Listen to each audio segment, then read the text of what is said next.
Hi, ladies and gentlemen, and welcome back to Share Your Grin. probably Share Your Grin. Yes, every single time I finish watching a TV series, I like to gauge what people think. So I always go and see onto YouTube and a bunch, and I type in this series name, and you see what people are thinking. Some people hated it, some people loved it, what happened. But lo and behold, the last two times I've done this, I haven't found anybody who actually has watched the show and or has talked about it in the slightest. So, here we are. The last time we did this was, of course, Daybreak, which I enjoyed greatly. And then this time around, it is The Dragon Prince. Which, first of all, one of the biggest criticisms I have for the show is I just want, like, 10 more frames. Like, that's it, dude. Because I feel like otherwise it's a bit jarring. But moving, also, is it real bright? Oh, it's so fucking bright. Hopefully it'll all work out. I don't know. But anyways, ladies and gentlemen, today we are going to be talking about The Dragon Prince. This is a series that has been ongoing on Netflix. It is, I think, 3 seasons in, each roughly being about 10 or so episodes. But the premise of the show is it's basically in this world with magic and all that stuff, but human beings are regimented to a part of the world where there is no magic. Also, human beings are not able to use magic. Also, the time frame that this exists in is like knights and elves. Think about the time like that Merlin and King Arthur exist. That kind of time space. Yeah, full stop. I know they did not exist actually. I'm just saying when you think of Merlin and King Arthur, that's the time. that's the setting, I guess. All right. Except, instead of them being just resignated to Camelot, everything outside of Camelot is like ultra tier magic everything and a bunch of elf races and shit. Anyways, so our main protagonist in this show is basically a brother and his half brother, and they're both princes. But that half prince is, I'm almost certain, Merlin, because Morgana they're like his I don't know, his dad's friend's daughter. It's a weird thing. But also he's the first human being, it looks like, or I'm not sure if that's true, but he's like one of the first human beings that can actually attain magic. Anyways, not to spoil too much, but basically a calamity happens, and they have to set out on a journey to bring this egg to, of course, this place. And along the journey, there's certain things that happen. Okay, that's my pitch. If you want to go watch it, if anything that sounds interesting, I will say season 1 is kind of fine. Season 2 is a little better. Season 3 is on a whole new level, and I'm so happy about it, which is what we're going to be talking about today. But alas, that's kind of my go ahead for you to go watch that. Now we're gonna get into spoilers and shit. Okay, so first things first, is I'm actually really happy with this season. Like I just kind of mentioned passingly, this series has always been like a weird contention with me because it's something that I enjoy, but I don't like love. You know, it's not something that it's pretty easy for me to enjoy anything. I'm not like a person who's really critical a lot of stuff. If I can find 2 or 3 things I enjoy about it, I'll usually hang on. But it always felt like it was just a stone's throw away from actually really good. The Dragon Prince series on Netflix. I felt like season 1 had a lot of not enough movement, and then the characters largely didn't change.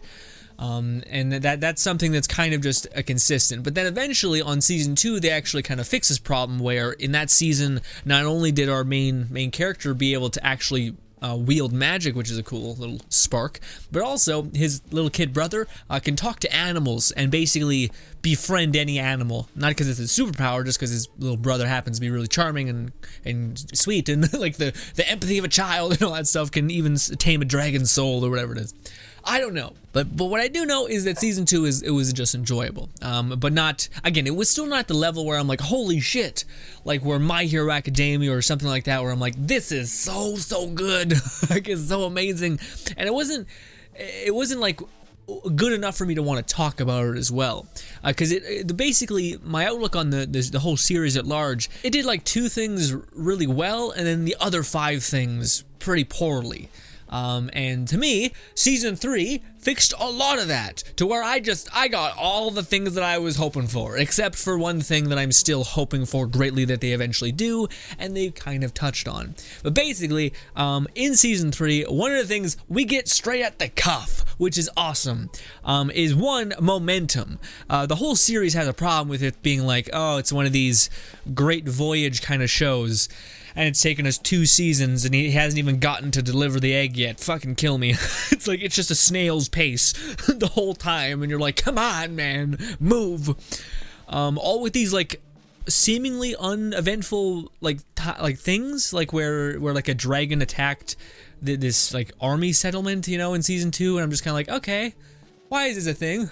Why does this exist? This is not irrelevant to the plot that much at all, unless I'm misremembering. But anyways, regardless, is in season 3, they wrap this up quick, and you feel like, oh, okay, shit, now they're moving. Now it's like point A to point B to point C to da-da-da-da, which I really, really enjoy. But the thing that, like, I'll be honest, it made me giggle. I was so hyped that it happened, is so many times in media, especially in like anime kind of this medium. Does the whole like romance shit get like teased all the time, but never actually sought out and completed?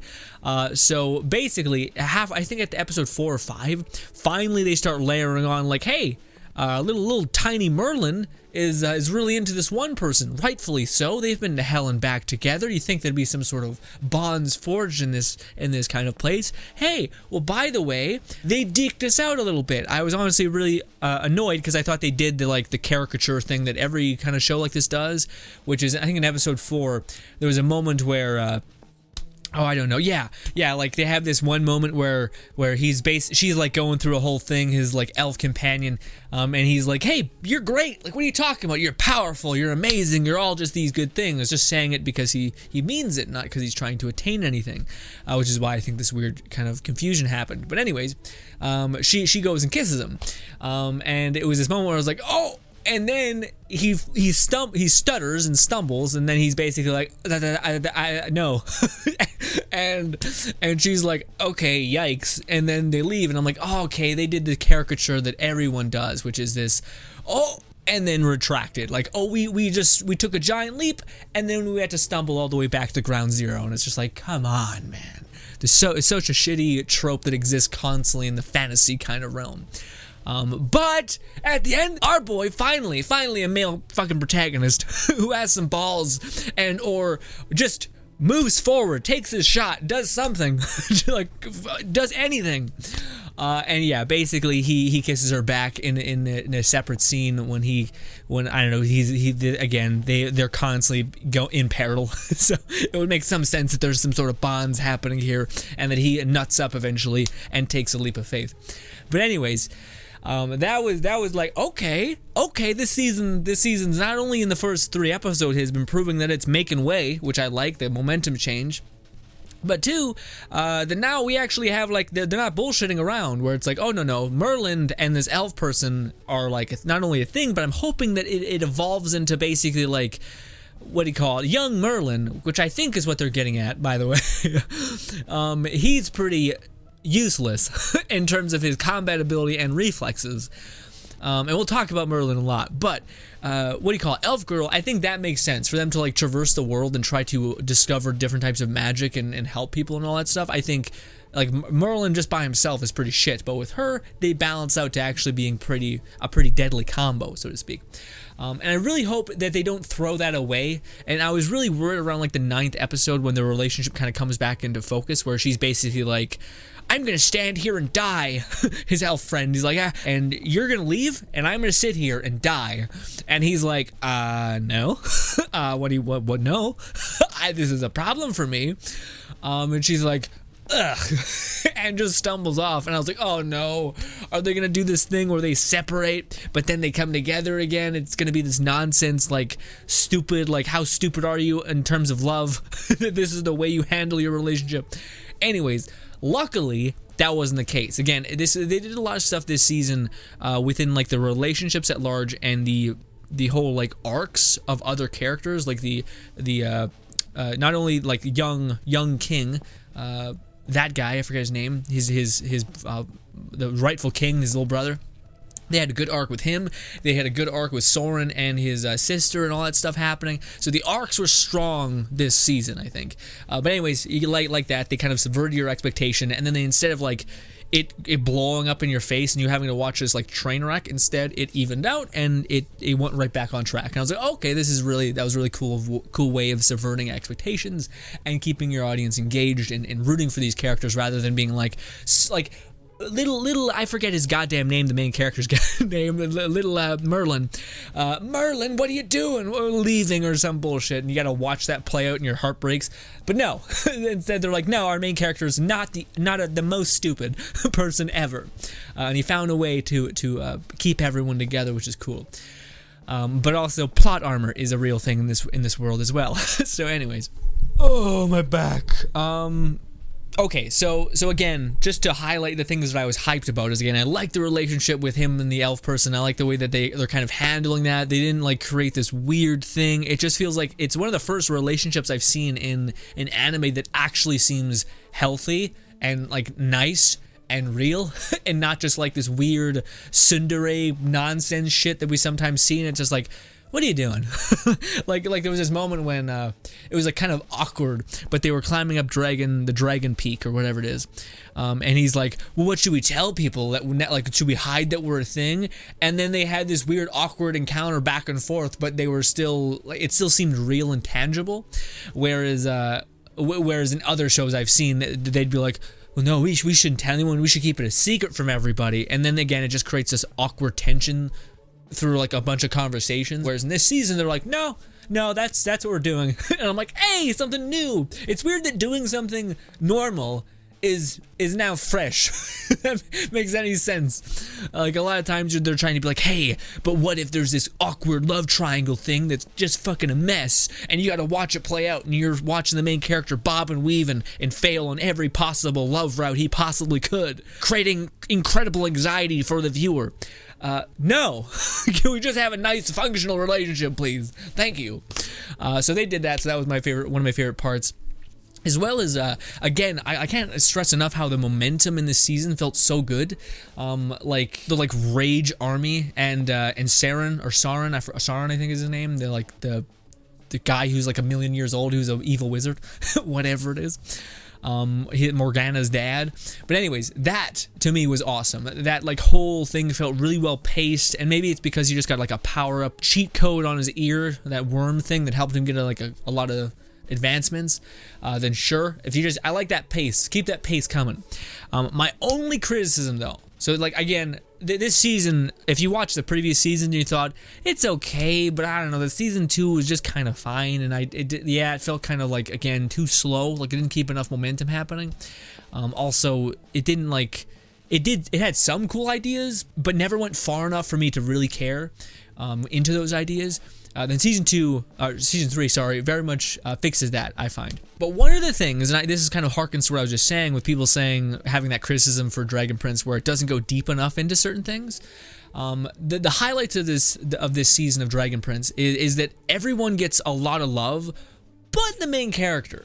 And to me, that is one of the things that I really, really, really hope that in the next season they accomplish. Because my only criticism for this season, season 3, is the same criticism that I had for season 1 and season 2 when it comes to our main character, which is the main character feels like he has no right to be alive in this world, if that makes any sense. Like he doesn't gain enough power, you know what I mean? Like, and it sucks because I think in the first season they showed him like reading 1,000 strategy books. So I thought, oh, okay, are we gonna have this thing where he's not traditionally strong, but he'll find magic, and then he'll find wisdom in that, and he'll use his strategy to kind of win any battle. But no, instead it's really just like this kid has a stupid lucky charm attached to him. Like, that's it. The amount of times when things just fall into place perfectly for him, which I do like that trope about like the way this season ended. A little bit of a spoiler, and it's kind of obvious for him turning on his wings to go save the person he loves.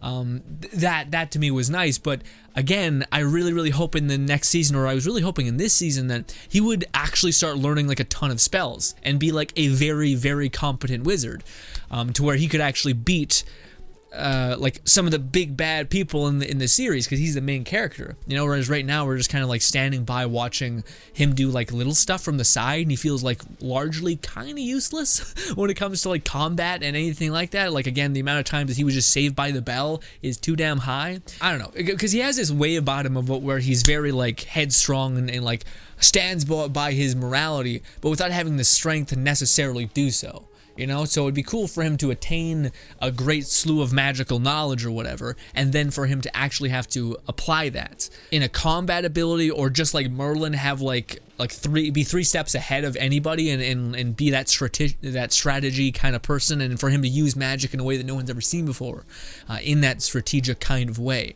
But yeah, that's been my criticism for so many of the seasons, and again, it took us season 2, I think I might be wrong, but I think that's when he finally started to be like, hey, he's one of the first human beings, from what everyone has been saying, to actually wield magic, because maybe he loves it a lot, maybe it's because he's pure of heart, or maybe it's because it was always his destiny to do it, or maybe it's because his mother was a half-elf or some shit, I don't know.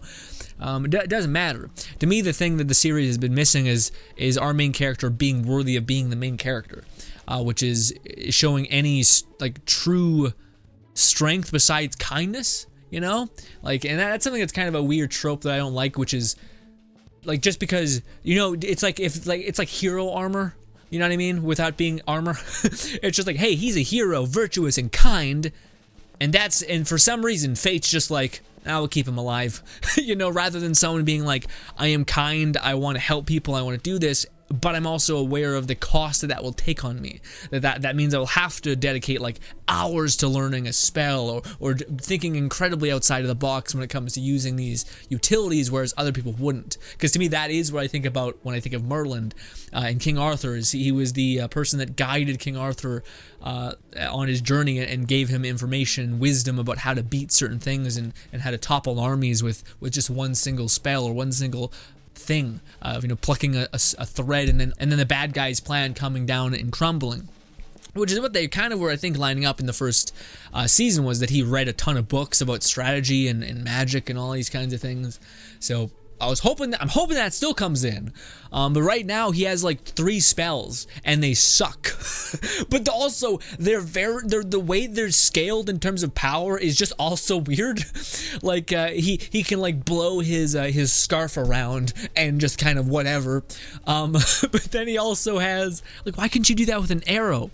But anyways, he can like do like a slight breeze, and then he can do lightning bolt, which is kind of good. But then in like the final battle scene, he throws like a gust of wind so strong that it's able to throw hulked out lava man with full metal armor on like they're paper. So it's like, what is happening with the scaling of this? And to me, again, that's not what I would. Well, I don't know.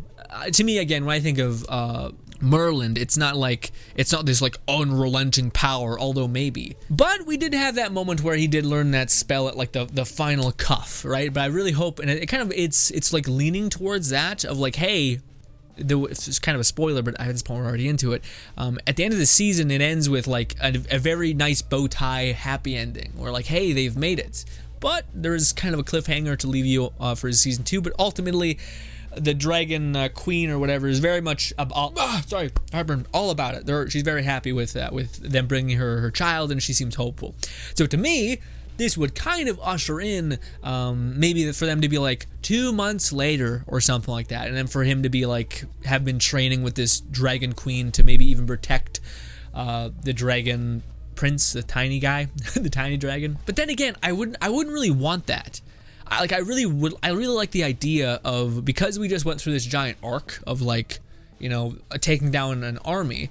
I think it would be really cool if they spent like 5 episodes just getting Merlin, or whatever his name is, the main character, powers. Like going place to place, going to meet this elven person, to this elven person, and to this elven person, or whatever, and learning magic from all of them, and just increasing his repertoire for magic so that he can be that strategic kind of person. And I think they might have shined a little bit light on him being a strategist on the final battle if he was the one that came up with it, that like whole plan of attack. But even then, they were saved by the bell again, by the army coming up from the east. So it's kind of just like I'm waiting for the moment to where Merlin starts to become Merlin, unless that's not the world we're in, but Morgana, Merlin, or not, he's not Merlin, but he sure as hell looks like a Merlin. Anyways, but yeah, I'm really hoping that they get to that point, or at least start building him. And this is the same problem I had when I was watching way back in the day, this Dragon Rider, what is it called? Oh, voice in my head. It's like Dragon Rider or something. The show/movie I'm referring to is How to Train Your Dragon. Oh, anyways, it's a TV show. Well, it was movies first, and then it became a Netflix TV show. But shockingly enough, I actually really enjoyed the movies, and when I was watching the TV show, they kind of try to bridge the gap between the movies and then the show, but they do a bad job of like it's so slow in that series for him to like attain his wingsuit. It's like painful to where you're like, okay, and then it's just nothing is the worst part about it. It's like there's just so much nothing in between to where you're just like, why was it needed? Nothing happened. It was just a bunch of nonsense stories. Whereas if they could do it in a meaningful way in Dragon Prince, for where the main character attains great strength, or like, I don't know, goes to a dungeon and unlocks some sort of great magical ruin that is specific to him, and then he starts hunting for those dungeons specifically with his elf person, or just something like that. A way for our main character to level up and stop feeling like a guppy in a world of sharks, you know? So for me, that's where I'm hoping the series goes. That's my only criticism for like the whole series at large, is that I always felt like our main character was just constantly being saved by like dumb luck, and wasn't proving himself to be like a competent person that people should stand beside. You know, it's like, it's one thing to have a good heart. It's another thing to just like to be able to back up your good heart with power and skill, and you earn to be able to survive with that good heart. You know. So that's what I'm hoping for season 2 or season 4, I guess. Yeah, because we just had season 3. But alas, I would highly suggest season 3, man. I thoroughly enjoyed it. Maybe it was just the time that I watched it was like at a time where I'm watching Legion, which is super heady. And well, it's not that heady, but it's just a lot. It's just a lot more like, oh god, your mental ideas and all these shit, and I'm just like, ah. So maybe this was a nice break to where my brain was like, yay, levity, just calm nonsense.